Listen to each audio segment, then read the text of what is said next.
Bismillahirrahmanirrahim. Assalamualaikum warahmatullahi wabarakatuh. Alhamdulillah, pada kesempatan ini kembali saya akan melanjutkan materi kita dengan pola kalimat atau dengan bahasa Arabnya at-tarkibun nahawiyah. Ya, sebelumnya mari kita berdoa dulu. Kita mulai. Bismillahirrahmanirrahim. Allahumma zidna ilman warzuqna fahman sahiha. Amin. Allahumma amin. Anak-anakku sekalian, pelajaran kita ini merupakan pelajaran yang ketiga kalinya atau yang ketiga kali pertemuan. Pada pertemuan yang kedua telah saya sampaikan bahwa pada materi yang ketiga yang dibahas adalah masalah fi'lun madi. Masalah fi'il madi. Sebelum kita masuk pada pembahasannya, barangkali Anda perlu berpikir atau mengingat termasuk kepada anak-anakku yang dari sanawiyah itu, ya bukan mungkin, tapi saya yakin Anda sudah pelajari yang namanya fi'il madi.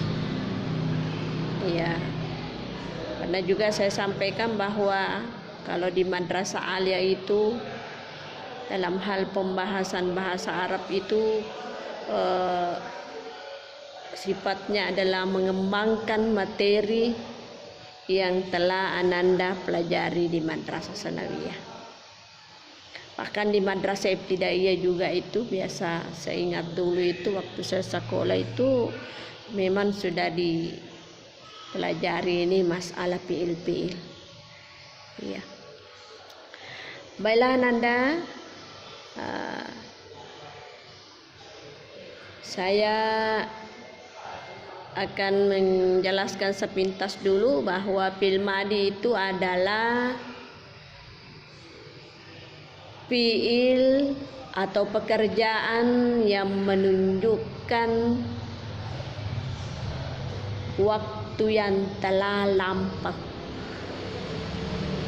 Jadi semua pekerjaan yang menunjukkan telah dilaksanakan, telah diperbuat, maka itu masuk bagian daripada fi'il madi. Ya. Cuma yang menjadi masalah di sini kalau kita tidak tahu yang mana mufradat yang menunjukkan pekerjaan. Ya. Bagaimana kira-kira untuk bisa mengetahui dengan mudah, bisa mengetahui bahwa ini adalah pekerjaan? Iya, tidak ada yang lain kecuali dengan Ananda harus rajin, harus menyadari diri untuk menghafal kosakata. Karena tanpa dengan menghafal kosakata, maka susah untuk kita mempelajari atau mendalami yang namanya bahasa Arab. Iya. Kalau kita susah menghafal, ya agak susah juga untuk memahami ini. Tapi saya yakin kalau Ananda berusaha, insya Allah ada jalan. Ya, anak-anakku sekalian, kita kembali kepada materi kita, yakni fi'il madi. Tadi saya sampaikan bahwa fi'il madi itu adalah fi'il atau pekerjaan yang menunjukkan pekerjaan yang telah lampau atau telah kita laksanakan. Ya. Lalu bagaimana barisnya? Barisnya fi'il madi itu adalah mabni fathah. Ya, mabni fathah. Ya. Selanjutnya kita akan melihat pada contoh yang pertama bahwa atau pertemuan yang pertama ada 10 contoh itu yang telah saya uraikan. Silakan Anda buka kembali itu dan kita periksa, kita amati bersama.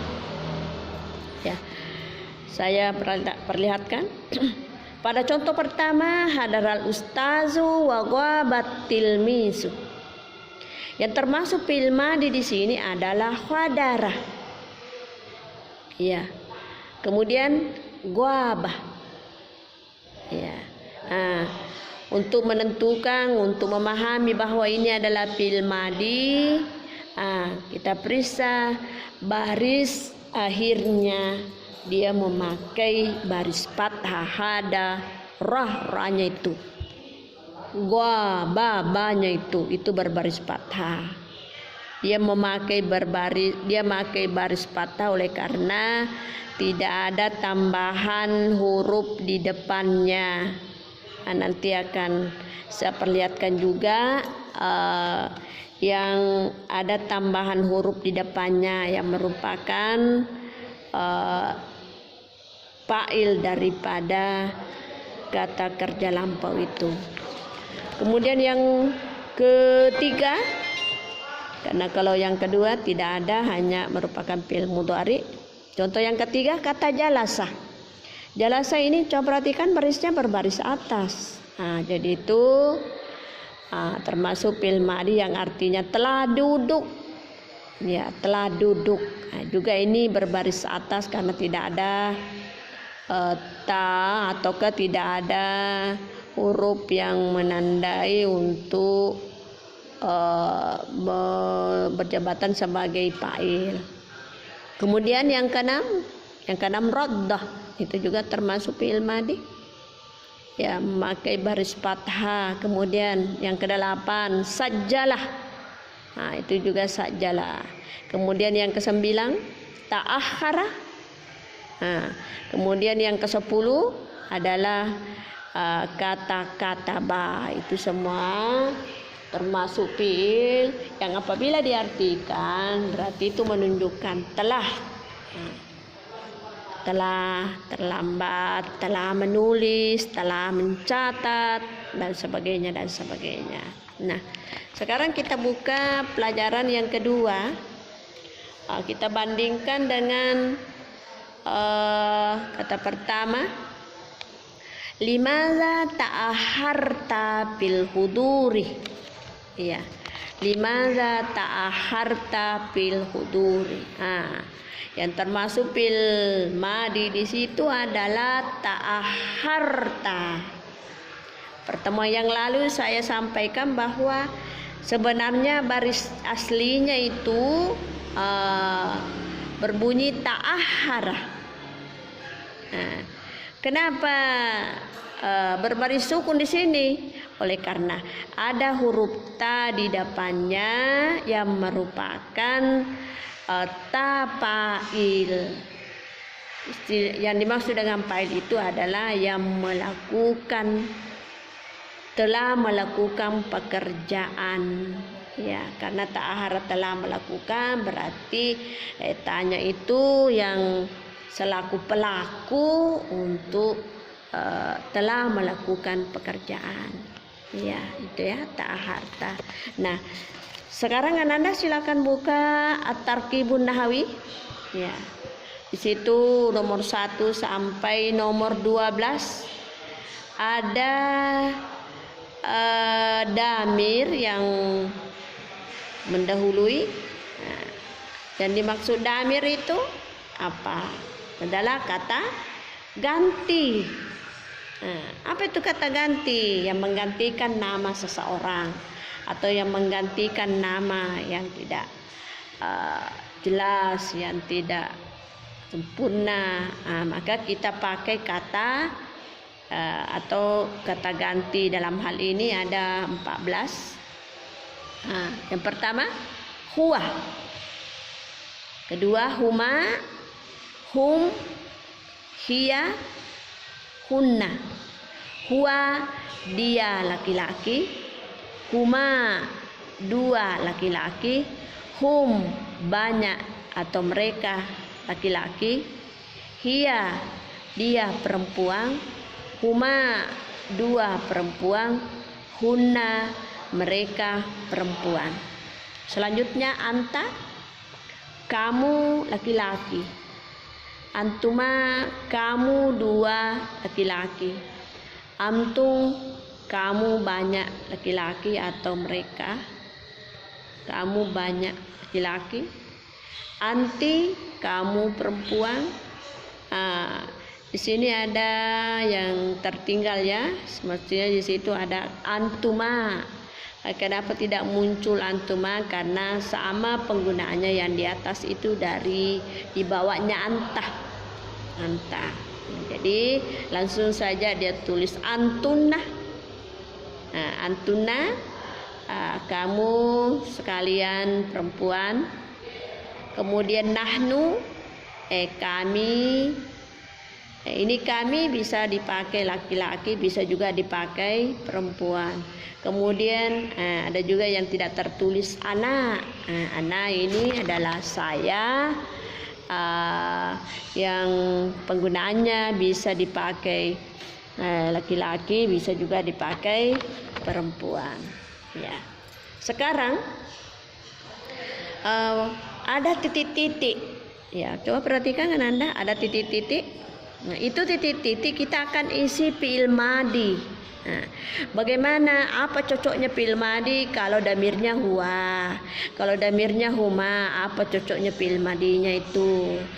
Karena setiap bentuk, setiap damir ini karena ada 14 damir, itu ada perbedaan dalam penggunaan jumlah atau kalimat. Ya, coba kita lihat. Ya, karena kebetulan keterangannya yang terakhir itu berbunyi fil huduri. Nah, coba kita buka tadi itu, kembali buka pada pelajaran yang kedua itu, yang tadi saya baca, limaza ta'akharta fil huduri. Nah, jadi kita coba-coba praktek dengan memasukkan kata ta'akharta. Iya. Ta'akharta fil huduri. Ya, kita pakai kata ta'akharta. Apakah cocok dengan damir huwa? Kata ta'akharta karena tanya itu menunjukkan kamu, maka tidak cocok dengan damir yang huwa, karena huwa itu berarti dia. Bagaimana bisa? Jadi yang cocoknya di situ adalah ta'akhara, tidak memakai tah. Ya, hanya kita mengatakan ta'akhara huwa. Cocoknya itu pasangan fi'il madinya ta'akhara fil huduri. Ya, dia terlambat hadir. Ya. Kemudian bagaimana dengan damir huma? Huma tadi itu menunjukkan dua. Perubahannya ditambah alif di depan ra-nya itu, maka bunyinya ta'ahara. Ta'ahara dua. Kalau misalnya tidak ada alifnya, berarti kembali itu cocoknya huwa. Bagaimana kalau huma? Pasti ada perbedaannya. Yang perbedaannya itu kita tambah alif di depannya yang menunjukkan dua. Ya, ta'ahara yang tadi pertama, kemudian yang kedua ini pasangannya huma atau yang cocoknya dengan damir huma adalah ta'ahara. Yang ketiga, bagaimana kalau damir hum, mereka? Ya, kita tambah wawu di depannya huruf ra itu. Baru kita kasih harakat damma, maka bunyinya ta'ahharu. Wawunya itu menunjukkan waul jamak. Maka berarti mereka ta'ahharu fil huduri. Selanjutnya kita pindah pada nomor 4. Hiya tadi ini berarti dia perempuan. Otomatis juga ada perbedaannya antara laki-laki dengan perempuan. Nah, kita akan masukkan lagi kata ta'ahara. Bagaimana itu ta'ahara? Apakah cocok dengan ta'aharta? Tidak cocok juga karena ta itu menunjukkan kamu. Tetapi yang cocoknya di sini adalah ta'aharat. Kita tambah huruf ta sesudah huruf ra, tetapi tanya itu disukun. Maka berbunyilah ta'aharat. Itulah yang membedakan antara huwa dengan hiya. Kalau huwa tadi yang di atas itu tidak memakai ta, tidak ada tambahannya, maka karena untuk membedakan yang muannas ataukah yang membedakan perempuan. Maka di sini hiya memakai ta'ut ta'nis pada akhir atau di belakang huruf ra-nya itu, maka berbunyi ta'aharat. Ya. Lalu bagaimana kalau dua laki-laki, dua perempuan? Karena tadi sudah dua laki-laki itu ta'ahara. Kalau dua perempuan, karena tadi kalau satu hiya cocoknya itu atau yang sesuai itu ta'aharat. Maka kalau dua perempuan, maka bunyinya ta'aharata. Itu tadi tanya ditambah alif di depannya, maka berbunyilah ta'aharata. Selanjutnya pada hunna, kata damir hunna yang menunjukkan banyak perempuan, hunna atau mereka perempuan. Maka yang cocoknya dengan kata ta'ahara, yakni ta'aharna.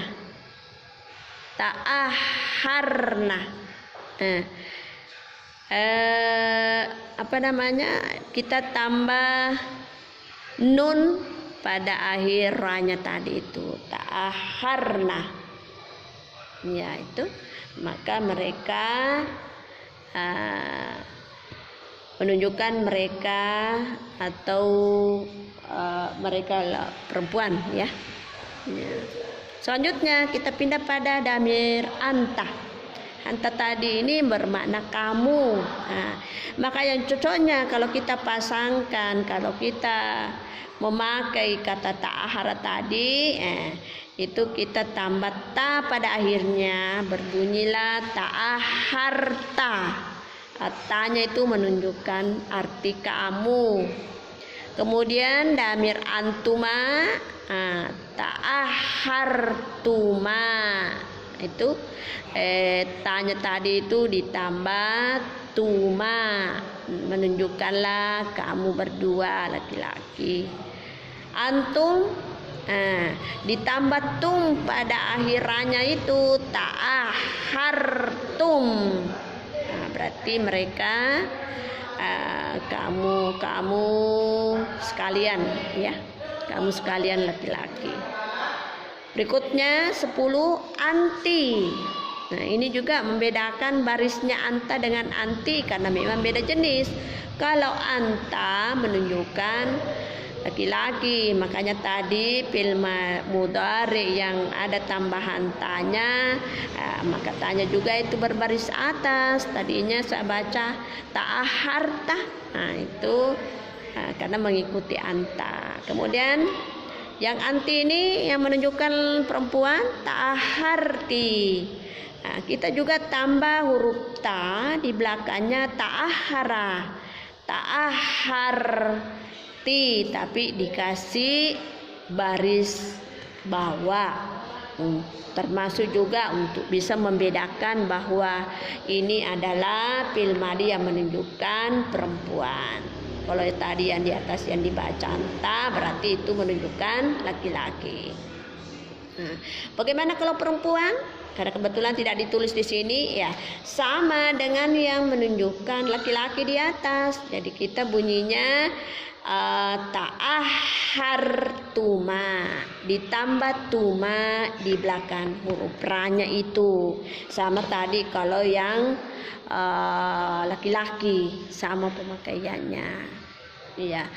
Jadi misalnya dalam kalimat, bagaimana caranya kita bisa tahu bahwa yang telah melakukan itu dua laki-laki atau dua perempuan? Ya, caranya kita harus teliti mengamati kalimat yang kita bikin. Apakah pelakunya itu menunjukkan perempuan ataukah menunjukkan laki-laki? Kalau menunjukkan laki-laki berarti kita mengartikan dalam hal laki-laki. Begitu juga kalau yang menunjukkan perempuan. Ya, selanjutnya antunna. Antunna berarti ini mereka banyak perempuan. Jadi bagaimana caranya? Kita tambah tunna pada akhirannya itu. Ta'ahartunna. Nah, itu ta'ahartunna. Mereka banyak perempuan. Selanjutnya nahnu. Nahnu ini berarti kami. Tadi saya sampaikan bahwa kami itu bisa pakai laki, bisa juga pakai perempuan. Bagaimana kalau kita mau pergunakan fi'il madi dengan kata ta'ahara? Bagaimana tambahannya? Ya kita tambah nun di depan ra-nya itu, tetapi baru dikasih alif sehingga bacanya panjang. Nah, maka bunyinya begini, ta'aharna, ya, ta'aharna. Nah, berarti kami terlambat. Nah, karena kalau tidak panjang bacanya, maka itu bisa-bisa kita susah membedakan pemakaian daripada hunna. Karena kalau hunna tadi itu saya baca ta'aharna, tidak panjang karena hunna.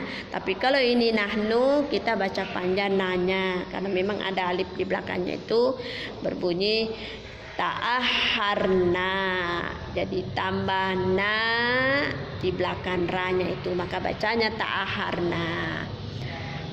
Selanjutnya ana juga ini tadi saya sampaikan bahwa itu boleh dipakai laki, boleh dipakai perempuan. Saya laki-laki, saya perempuan. Nah, bagaimana kalau kita mau mempergunakan dalam fi'il madi, apa yang cocok di situ? Ya kita tambah ta juga di belakang ra-nya itu, tetapi ta-nya itu memakai baris dhamma. Jadi kita coba kita pasang ta'aharat baru tambah tu, maka bunyinya ta'ahartu. Ya, itu ya. Jadi itulah penyesuaian damir dengan fi'il madi yang kita pelajari sekarang ini. Jadi Ananda bisa memperhatikan, silakan Ananda cari fi'il madi, lalu Ananda cocokkan atau sebarkan dengan damir-damir yang cocok. Misalnya ya, saya ambil kata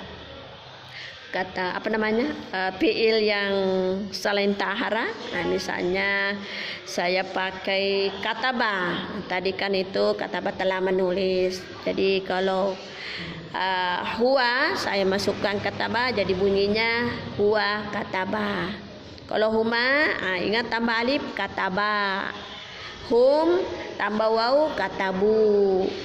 Hiya tambah ta sukun katabat. Huma ditambah alif katabata. Hunna ditambah nun katabena. Kemudian anta ditambah ta katabeta. Antuma ditambah tuma katabetuma. Antum ditambah tum katabetum. Tadi ini kan asalnya semua kataba. Anti katabati, tambati. Kemudian antuma, katabetuma. Antunna, katabetunna, ditambah tunna, katabetunna. Kemudian nahnu, katabena. Kemudian anak, katabetu. Jadi itulah